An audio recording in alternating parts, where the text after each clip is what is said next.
In this week's Bizline, IMF expert highlights policies motivating Vietnam's economic growth. And later on, Vietnam takes advantage of Web3 for economic leapfrogging. Hello there, you're tuning into Bizline, our weekly economic journal on VTV International. I'm Hoàng Hằng, and as usual, we now take a look at news making headlines in Vietnam's economic scene this week.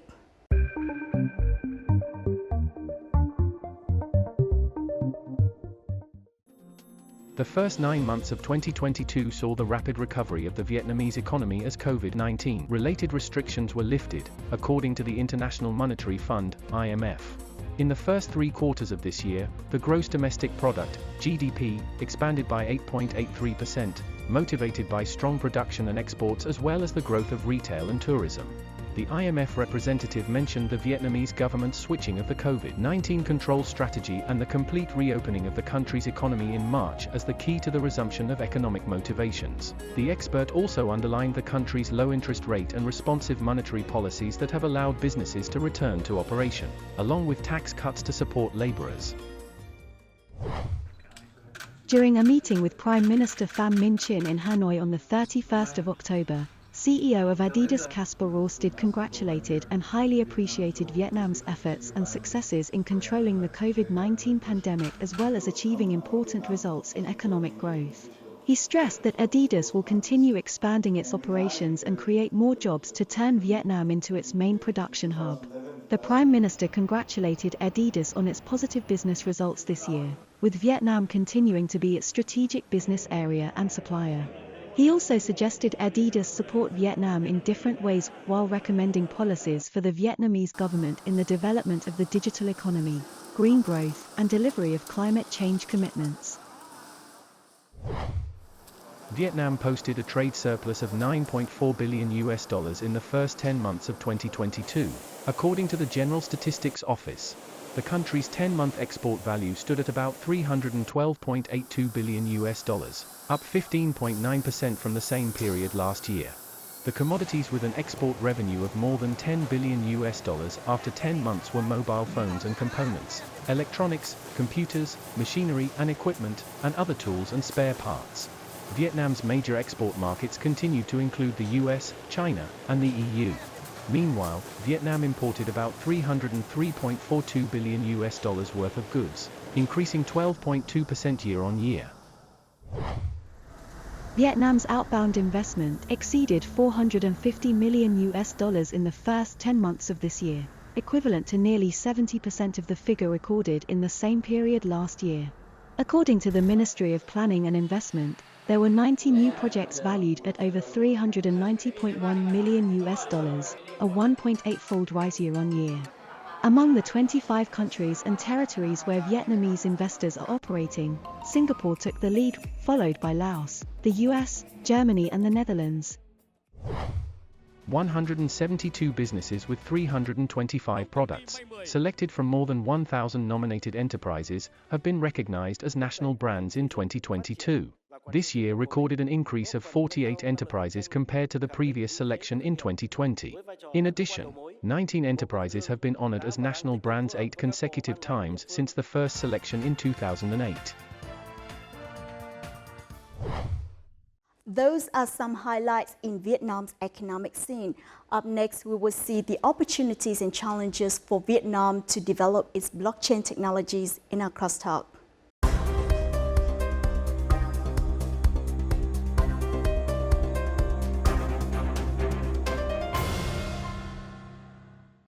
Digital transformation and digital economy are among the top priorities of the Vietnamese government. From strategy to action plan, Vietnam is showing its determination in grasping new global trends. These are the sharing of hereditary prince of the German royal family, Donatus zu Schomburg-Lippe, with our reporter in this Bizline program. Directly running business in blockchain technology and being the co-founder of 3.0 Labs, a blockchain-focused venture studio and consultancy, he has a firm belief in the potential of Vietnam in Web3 technologies.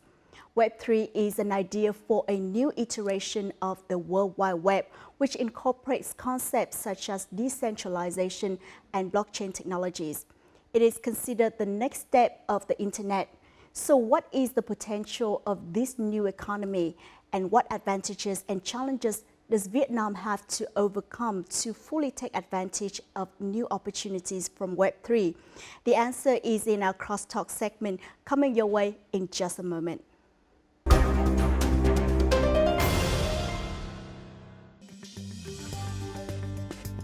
Hereditary Prince of the German royal family Donatus zu Schaumburg-Lippe is the son of Prince Alexander zu Schaumburg-Lippe and Madame Marie-Louise zu Sayn-Wittgenstein-Berleburg.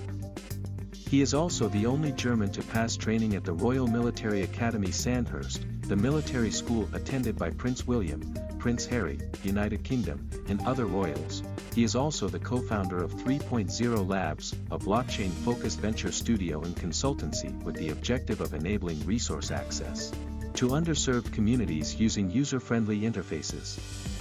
Together with his partner, he is working to provide more efficient and equitable services to populations throughout Southeast Asia and Africa, using Web3 technologies.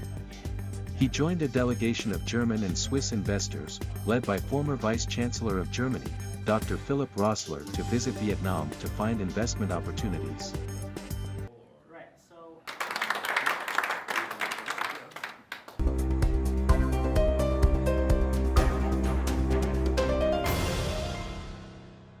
Well, first of all, thank you so much, Mr. Donatus Schaumburg, for spending your time with us here. Absolutely, thank you for having me. How are you? I'm very well, thank you. Had a good trip through Vietnam. Mm-hmm. Tell me more about the trip.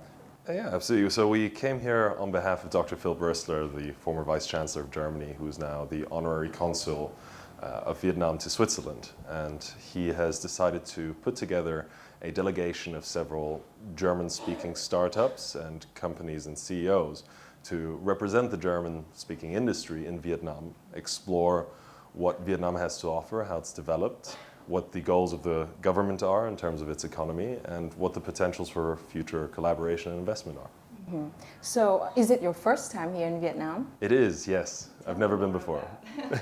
First of all, why did you decide to join Dr. Philipp Rösler on this trip? Well, I was fascinated by Vietnam, having known Philipp, Dr. Rösler, for quite some time, and he's told me about what a beautiful country Vietnam is, what potential is inherent here, and how much it has changed over the last 20 years or so. For me personally, there was an opportunity to get involved with some of the younger startups, to collaborate, maybe consult, and try and share some of my resources and networks to help out whatever industry I can here. Mm-hmm. So, before you came, maybe you think of Vietnam and read about Vietnam through newspapers and, World Bank report, for example. But when you are here and you see things for yourself, what do you think? I feel like the news didn't lie, insofar as that they said Vietnam is a sprawling economy. It's extremely fast-paced. When I came here, I expected a lot of businesses, a lot of movement forward, but I didn't expect it to be as organized, as efficient as it is. And it is truly impressive how efficient this country actually operates, at least from the industrial level. So that was certainly a very surprising impression. One of the things that surprised me the most was how, despite the ministries operating individually, they all had extremely ambitious goals. But Vietnam has already proven that it can achieve this. And so it was taken with much less a grain of salt than we would have originally thought. Particularly the Ministry for Communication and Information has presented to us the goal for digitalization on a governmental level, as well as how they intend to use digital technologies to augment what the society here can have access to, what kind of resources they can access, and how they might automate some of their administration procedures.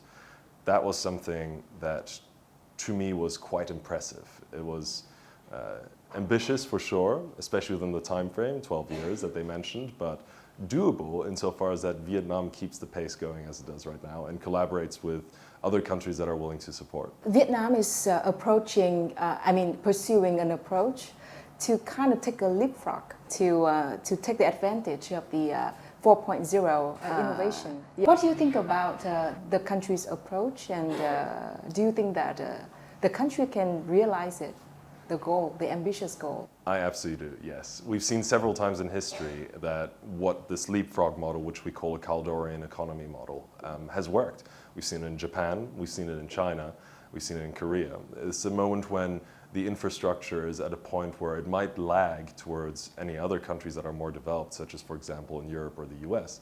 But that gives it the great opportunity to just skip several points of development and get straight to the point where Europe and the West is trying to get. And that is also one of the reasons why I was here, from a purely academic perspective as well as an opportunity perspective. I wanted to understand how Vietnam is going to tackle this and what they see as the future, because that is the future that they will immediately try to access rather than build towards gradually like we do in the West. Interesting. So let's talk more about 3.0 Lab. Sure. So 3.0 Labs is a very young venture studio for Web3 and blockchain technologies. A venture studio is effectively a business that acts similar to venture capital, with the main difference that instead of raising and investing, they raise and build their own products. So in this instance, you can consider us like a team of product managers. We think of an opportunity in the market, we partner with organizations that have expertise, and then we construct a team based on the people that we have in our network, including a CEO, to build, scale the business, raise funds, and then send it out. And we repeat that over and over again. Any future collaboration opportunities with Vietnam? Very keenly looking on that. It became clear from day one that what we're talking about, this leapfrog economy model, is one of the greatest opportunities for blockchain technologies. Vietnam can basically get ahead of the rest of the world by 20 to 30 years by implementing this kind of technology in their infrastructure. And I'm very excited to see it because it would be one of the first true examples of a blockchain that is not based on finance and not based on cryptocurrency, but is based on the transfer of information, and thereby allowing people to have access to this kind of information and these kind of services that many people around the world want to have access to, making it more efficient, removing the administration layer, and giving the government the opportunity to monitor the economy in real time, which would be a tremendous support.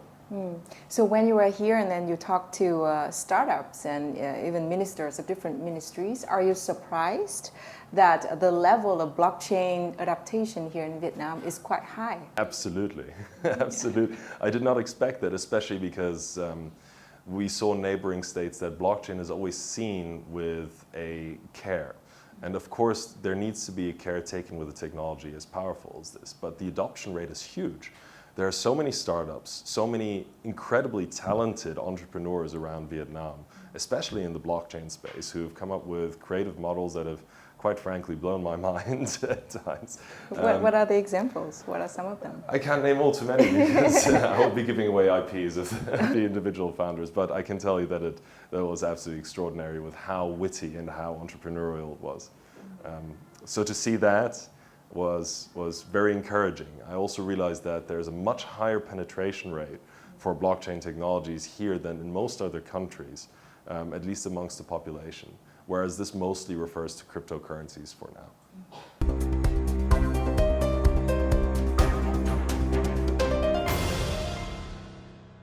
Vietnam is regarded as being one of the markets that have the most potential for the application of blockchain technology, with over 10 world-leading enterprises in this field. This information was relayed at the Vietnam Blockchain Summit 2022 held for the first time in Vietnam. As a foundational technology for the development of future tech industries, blockchain is expected to have vast practical applications in the field of transportation, public services, media and communications, finance, manufacturing, and retail, for its ability to increase transparency, operational efficiency, and reduce costs. It is forecast that Vietnam's blockchain-related device market will reach a market size of $2.5 billion in 2026, a five-fold increase compared to 2021. With a background of software engineering, Mr. Pham Ton Vinh is learning more about blockchain programming. He's doing it because he realized the great demand of the market and the opportunity to increase his income. The salary in this industry is high. Về những cái mức lương đối với những cái lập trình viên như mình thì là cái ngành blockchain đang rất là hứa hẹn, bởi vì là cái nguồn cung thì rất là ít nhưng mà cái nhu cầu thì thực sự rất là nhiều. Việc mà mình mong muốn học thêm về blockchain là vừa là để mở rộng kiến thức cũng như là để đẩy mạnh thêm cái thu nhập ạ. The minimum salary of a blockchain developer is now 20 to 30% higher than other IT jobs with the same year of experience. The reason is because of the scarcity of talent and the large flow of money poured into the blockchain industry. Cái nhu cầu tuyển dụng bây giờ thực sự là nó đang không đáp ứng được với cái nhu cầu của thị trường. Lý do vì sao? Bởi vì các bạn sinh viên thì trong cái môi trường đào tạo ở các trường đại học thì các bạn có nền tảng rất tốt. Tuy nhiên là thực tế khi mà thực chiến tham gia vào trong thị trường, tham gia vào cái sự thay đổi liên tục của thị trường công nghệ thông tin thì các bạn đang bị rơi vào thế yếu. To attract blockchain talents, many businesses choose to increase their salary for labor. However, according to experts, this is only a short-term solution. Organizations like the Vietnam Blockchain Association are also aiming to cooperate with universities to build formal training programs for students. The problem of human resource supply and demand in this field is forecasted to be solved within the next 2 to 3 years.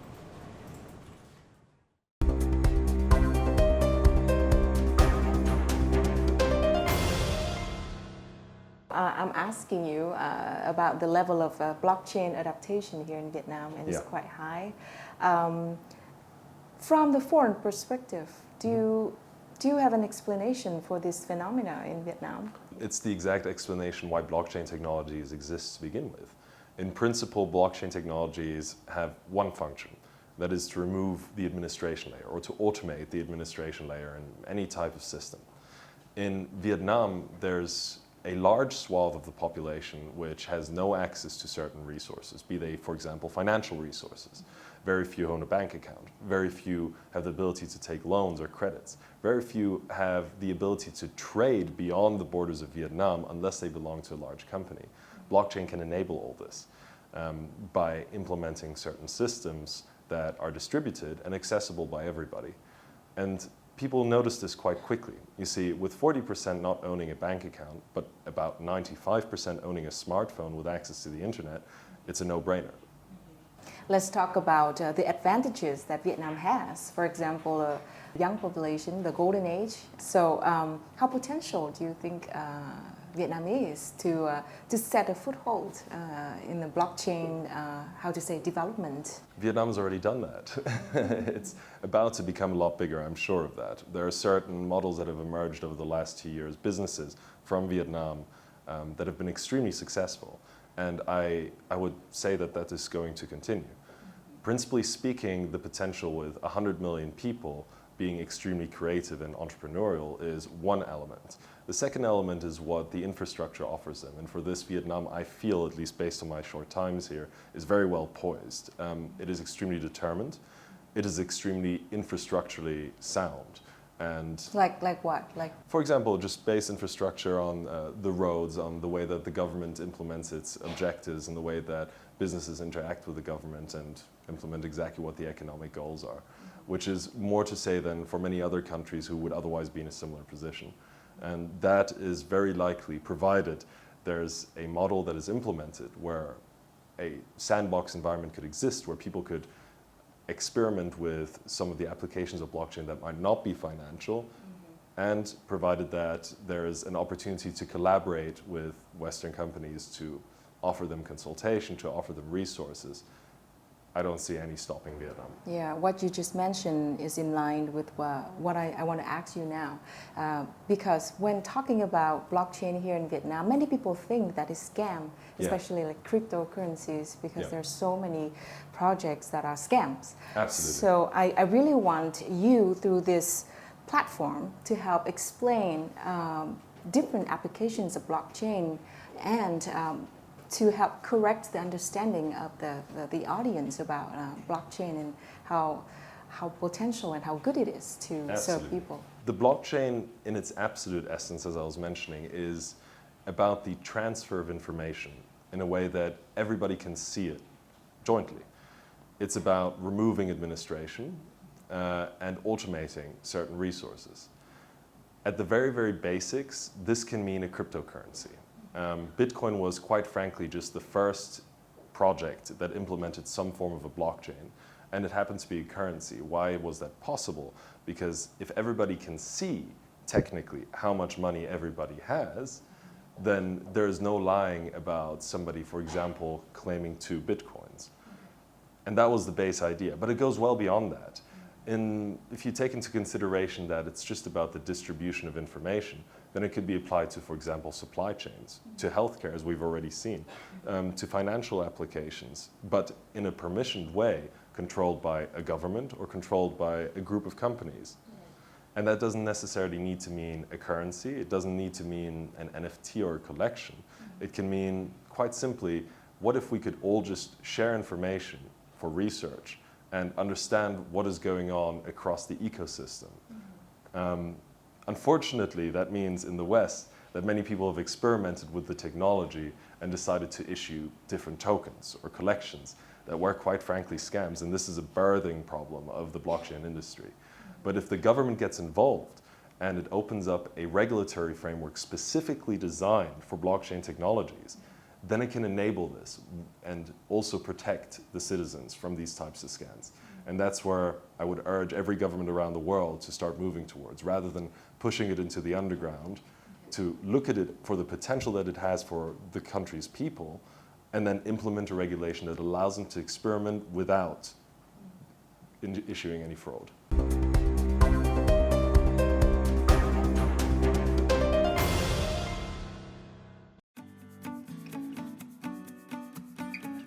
Last August, young artist Zio Chu successfully auctioned his painting, Lucky Apricot Flower, for nearly $23,000 on the NFT digital exchange. This model is called Create to Earn. Artists create a digital version of their artwork, then auction it on blockchain platforms. Bức tranh đó là hoa mai và tụi con chọn nó là vì tụi con muốn chọn một bức nào đó may mắn một xíu, tại vì nó cũng là bức đầu tay ở trên NFT, trên website Binance. Và ban đầu thì tụi con chỉ bỏ lên cho vui, cho thử nghiệm thôi, nhưng không ngờ là mọi người lại đón nhận như thế. 2021 witnessed the booming of play-to-earn trend, with the development of Axie Infinity, a blockchain-based game developed by a Vietnamese startup. Soon after, many other games were born, attracting millions of people around the world to participate. Regardless of a lot of potential, making money from blockchain can carry many risks due to no specific regulatory framework. The Vietnam Blockchain Union was established to help solve this issue.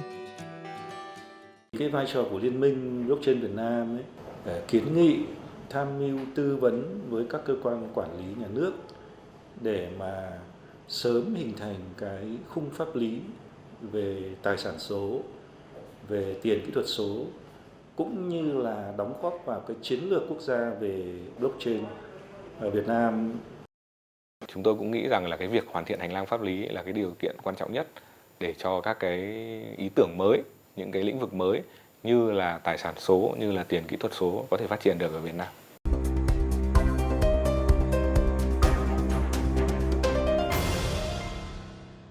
Speaking of that, do you have any recommendations for the government? For example, how they should think about allowing sandbox, for example, to be implemented? Any recommendations? I would say that in the initial phases, the first thing the government has to understand that when you're looking at the blockchain industry, you're not looking at a new technology like we have known before. You're looking at something that has the scale, impact, and magnitude similar to the introduction of the joint corporate stock in the United Kingdom in 1862, which for the first time allowed millions of people to own stock in companies.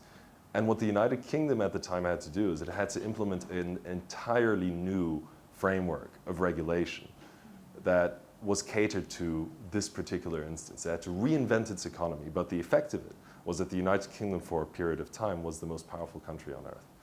I would urge that a sandbox environment looks at picking out a few players and very talented contributors to experiment around what the key concerns and objectives of the government are and how you could implement a regulation alongside taking some of the use cases of startups and testing them out with this regulatory framework to see. To me, I think that one of the most important things is that it's not too restrictive. There should only be very few pinpoints. and the government should add on to them as it goes along because the industry is still young. There's lots of new use cases coming out, and if you were to issue a blanket regulation and not change it for the next 10 years, again, you're stifling the experimentation. Very well said. What about the collaboration opportunities between 3.0 Lab and Vietnam? Have you thought about it? Absolutely. I couldn't stop thinking about it since I was here. I saw all these amazing entrepreneurs and the Vietnamese Blockchain Association, which is doing extraordinary work together with the ministry. And I would love to get involved in any way possible to offer any collaboration, any support, any access to our resources. In any specific sector? In any specific blockchain sector, we're very agnostic to this.